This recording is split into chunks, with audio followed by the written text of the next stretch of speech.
ॐ गुरुर्ब्रह्मा गुरुर्विष्णुः गुरुर्देव महेश्वरा गुरुर्साक्षात् परब्रह्म तस्मै श्री गुरुवे नमः। ध्यानमूलं गुरोमूर्ति पूजामूलं गुरोर्पदम् मंत्रमूलं गुरोर्वाक्यं मोक्षमूलं गुरो कृपा। शिवो गुरु शिवो देवः शिवो बन्धु शरीरिणां शिव आत्मा शिवो जीवः शिवादन्मन्य किञ्चन। जय शम्भुनाथ दिगम्बरं करुणाकरं जगदीश्वरं। जय शम्भुनाथ दिगम्बरं करुणाकरं जगदीश्वरं। भवतारणं भयहारणं भवतारणं भयहारणं करुणाकरं जगदीश्वरं करुणाकरं जगदीश्वरं। मृगछालंगशुशोभितं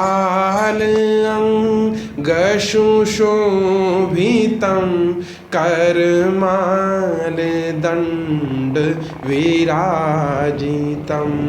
मृगछालंगशुशोभितं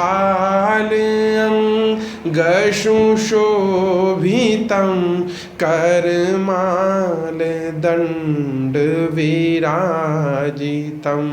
यमकालपाशविमोचकं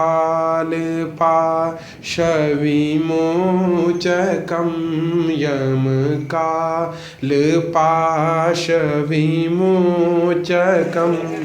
करुणाकरं जगदीश्वरं करुणाकरं जगदीश्वरं।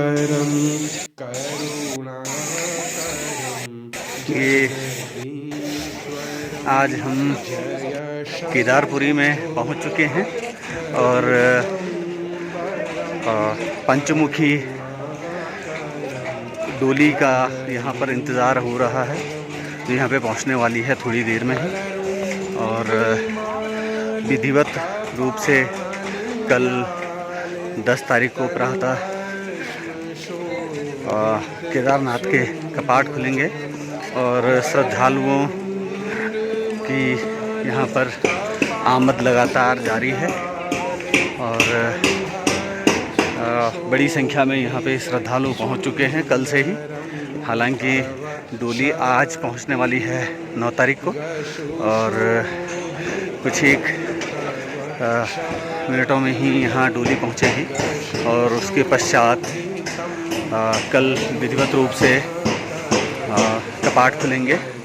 लेकिन श्रद्धालुओं का उत्साह आप देख सकते हैं और मंदिर को भी बेहद खूबसूरत तरीके से सजाया गया है और इंतज़ार में है श्रद्धालु कि डोली यहाँ पर कब पहुँचेगी। और आज लगभग 9:30 बजे के आसपास डोली गौरीकुंड से चली है और थोड़ी देर में यहाँ पर पहुँचने वाली है। और रास्ते में भीमबली में भी डोली का स्वागत और जलपान था, तो आप देख सकते हैं। आज ये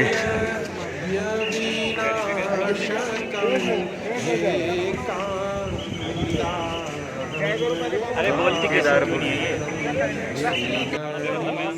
शस्कन्दनमस्कृतं श्रीगणेशस्कन्दनमस्कृतं करुणाकरं जगदीश्वरं करुणाकरं जगदीश्वरं भवतारणं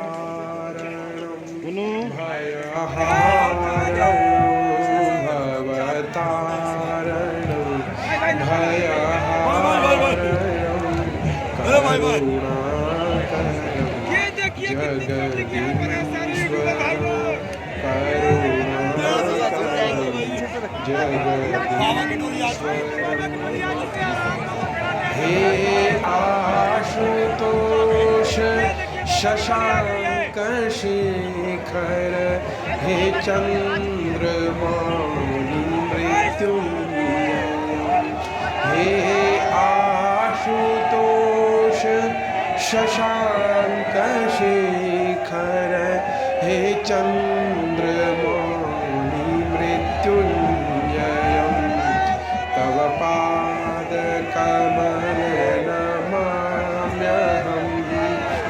केदारनाथ में डोली पहुंचने के साथ ही मौसम भी बहुत खुशगवार हुआ है और हल्की बूंदाबांदी के साथ बहुत ही सुहावना सा मौसम और चारों तरफ पहाड़ियों पर आप देख सकते हैं कोहरा छाया हुआ है और ज़्यादा ऊंचाई वाली पहाड़ियों पर बर्फबारी भी हुई है और दर्शनार्थियों में बहुत उत्सव का यहाँ पे माहौल है और बेहद यहाँ पर श्रद्धालुओं का यहाँ पे आप हुजूम देख सकते हैं। इस समय हालांकि थोड़ा सा कम हुआ है, बारिश के बाद सब अपने अपने ठिकानों पे गए हैं, लेकिन फिर भी आप देख सकते हैं कि कितना खूबसूरत सा यहाँ पर जो है माहौल बना है और बहुत ही खूबसूरत तरीके से मंदिर को सजाया जा रहा है। अभी भी सजावट अभी जारी है और कल श्री गणेशाय यहाँ पर जो है कपाट खुलने के पूरे धार्मिक जो प्रक्रिया है उसके साथ यहाँ पर कपाट खुलेंगे। सर्वं स्थूलतं गजेन्द्रवदनं खूबसूरत नज़ारा लंबोदरं सुंदरं प्रस्यन्दं मधुगन्धलुब्धमधुप व्यालोलगण्डस्थलं दन्ताघातविदारितारिरुधिरे सिन्दूरशोभाकरम् वन्दे शैलसुतासुतं गणपतिं सिद्धिप्रदं कामदं सिद्धिप्रदं कामदम् श्वेतांगं श्वेतवस्त्रं सितकुसुमगणे पूजितं श्वेतगन्धे क्षीराब्दो रत्नदीपे सुरनरतिलकं रत्नसिंहासनस्थम् दौर्भी पाशाङ्कुशाब्जा भयवरमनसा चन्द्रमौलिं त्रिनेत्रं ध्याये शान्त्यर्थमीशं गणपतिममलं श्रीशमेतं प्रसन्नम् कंठे यस्य विराजते हि गरलं गंगाजलं मस्तके वामांगे गिरिराजराजतनया जाया भवानी स्थिता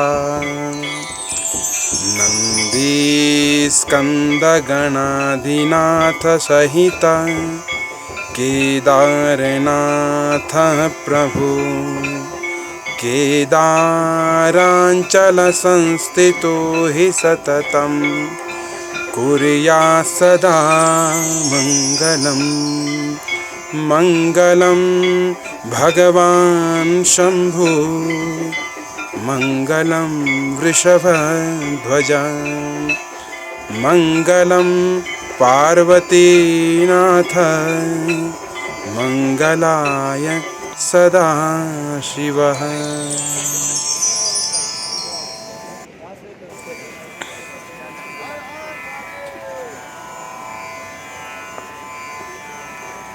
ॐ श्री गणेशाय नमः।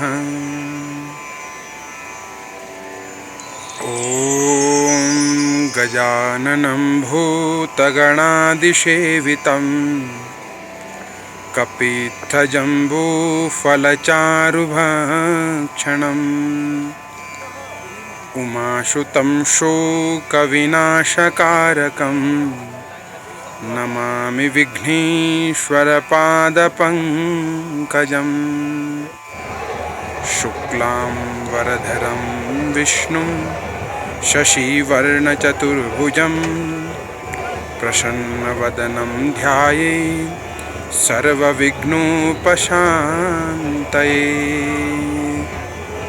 ॐ शान्तं पद्मासनस्थं शशिधरमुकुटं पञ्चवक्त्रं त्रिनेत्रं शूलं वज्रं च खड्गं परशुमभयदं दक्षभागे वहन्तं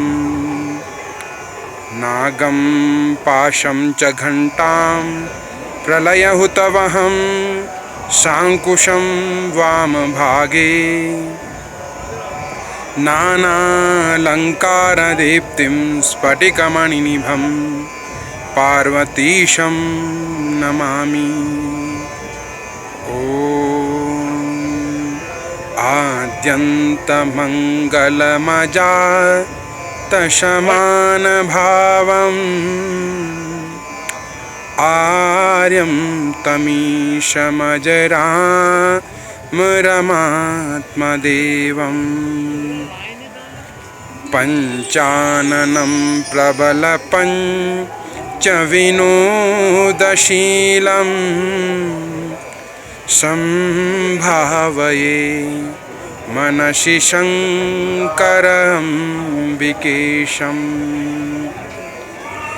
नीलप्रवालरुचिरं विलसत्त्रिनेत्रं पाशारुणं पलकपालत्रिशूलहस्तम् अर्धाम्बिकेशमनिशं प्रविभक्तभूषं बालेन्दुबद्धमुकुटं प्रणमामि रूपम्। अतः श्री शिवमहिम्नस्तोत्रम्। श्रीपुष्पदन्त उवाच ॐ महिम्नः पारं ते परमविदुषो यद्यशदृशे स्तुतिर्ब्रह्मादीनामपि तदवसन्नास्त्वयि गिरः अथा वाचः सर्वा स्वमतिपरिणामावधिगृह्णन् ममाप्येषा स्तोत्रे हरनिरपवादः परिकरः अतीतः पन्थानं तव च महिमा वाङ्मनशयो रतद्व्यावृत्यायं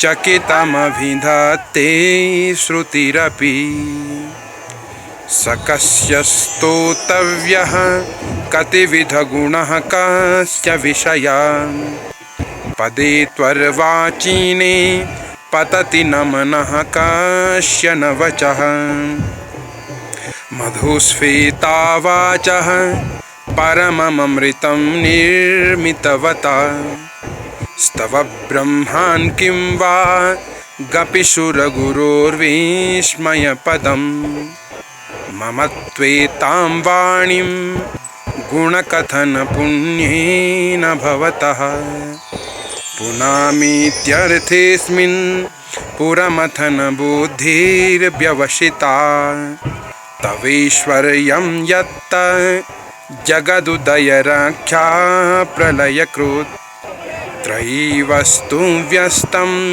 त्रिसृषु गुणभिन्नाषु तनुषु अभव्यानामस्मिन् वरदरमणीयामरमणिं विहन्तुं व्याक्रोशिं विदधत इहैके जनधियाः किमिह किङ्कायः स खलु किमुपायस्त्रिभुवनं किमाधारो धाता सृजति किमुपादान इति च अतर्क्यैश्वर्ये त्वयि यनवसरदुस्तो हतधियः कुतर्कोऽयं कांसिन् मुखरयति मोहाय जगताः अजन्मानो लोका किमवयववन्तोऽपि जगतां मधिष्ठातारं किं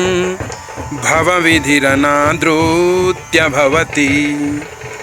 अनीशो वा कुर्याद् भुवनजननी कः परिकरो यतो मन्दास्त्वां प्रत्यमरवरशंसेरत इमे त्रयी सांख्यं योगः पशुपतिमतं वैष्णवमिति प्रभिन्ने प्रस्थाने परमिदमदः पथ्यमिति च रुचीनां वैचित्र्या दृजुकुटिलनानापथजुषां नृणामेको गम्य स्वमसि पयशामर्णव इव महोक्षः खट्वाङ्गं परशुरजिनं भस्मफणिनाः कपालं चेतीय तव वरदतन्त्रोपकरणं सुरास्तां तां वृद्धिं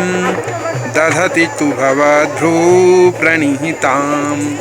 न हि स्वात्मा रामं विषयमृगतृष्णा भ्रमयति ध्रुवं कश्चित् सर्वं सकलमपरस्त्वध्रुवमिदं परो ध्रुव्याध्रुव्ये जगति गतति व्यस्तविषये समस्तेऽप्येतस्मिन् पुरमथनतैर्विस्मित इव स्तुवञ्जीहेमि त्वां न खलु ननु धृष्टा मुखरता तवैश्वर्यं यत्नात् यदुपरिविरञ्ची हरिरथाः परिच्छेतुं याता वनलमनलस्कन्दवपुषाः ततो भक्तिश्रद्धा भरगुरुगृणद्भ्यां गिरिशयत् स्वयं